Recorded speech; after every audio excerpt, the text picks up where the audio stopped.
I was watching a talk that you were giving, and you were talking about the growth of innovation and technology and GDP over the last 100 years. And you were talking about the entire history of life on Earth and what a short period of time humans have been here. And then during what a short period of time, what a stunning amount of innovation and how much change we've enacted on the Earth in just a blink of an eye. And you had the scale of GDP over the course of the last 100 years. It's crazy because it's so difficult for us with our current perspective, just being a person, living, going about the day-to-day life that seems so normal, to put it in perspective time-wise and see what an enormous amount of change has taken place in relatively an incredibly short amount of time. Yeah, I mean, we think of this as sort of the normal way for things to be. The idea that the alarm wakes you up in the morning and then you commute in and sit in front of a computer all day and you try not to eat too much. And that if you sort of imagine that, maybe in 50 years or 100 years or at some point in the future, it's going to be very different. That's like some radical hypothesis. But of course, this quote unquote normal condition is a huge anomaly any which way you look at it. I mean, if you look at it on geological time scale, the human species is very young. If you look at it historically, for more than 90%, we were just hunter-gatherers running around and agriculturalists for the last couple of 100 years, when some parts of the world have escaped the Malthusian condition, where you basically only have as much income as you need to be able to produce 2 children. And we have the population exploit. Like, all of this is very, very, very recent. And in space as well, of course, almost everything is ultra-high vacuum. And we live on the surface of this little special crumb. And yet we think this is normal and everything else is weird. But I think that's a complete inversion. And so when you do plot, for example, world GDP, which is a kind of rough measure for the total amount of productive capability that we have, right? If you plot it over 10,000 years, what you see is just a flat line and then a vertical line. And you can't really see any other structure. Like, it's so extreme, the degree to which humanity's productive capacity. So if one looks at this picture and we imagine this is now the normal, this is the way it's going to be now, indefinitely, it just can't seem a prima facie implausible. Like, it sort of doesn't look like we are in a static period right now. It looks like we're in the middle of some kind of explosion. Explosion.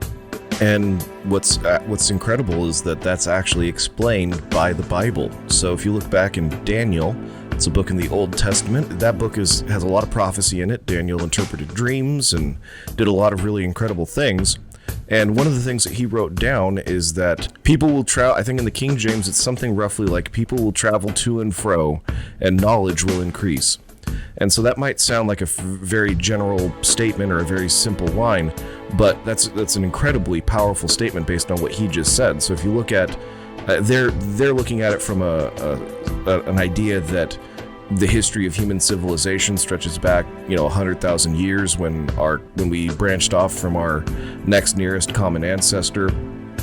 And so that's evolutionary, and I don't believe in that. So they're saying from that perspective, we went 4,000 years and then started our civilization. And then from there, we've just spiked in our ability to produce income and GDP. But if you even just take out all of that extra 90,000 years that he's adding in there, if you take out that 90,000 years, our capacity to produce has massively increased just in the last 50 years. If we look at shipping, we've been able to ship things around the world at absolutely astounding rates and in astounding quantities. If you look before containerization, that's a term for the type of shipping that we do now.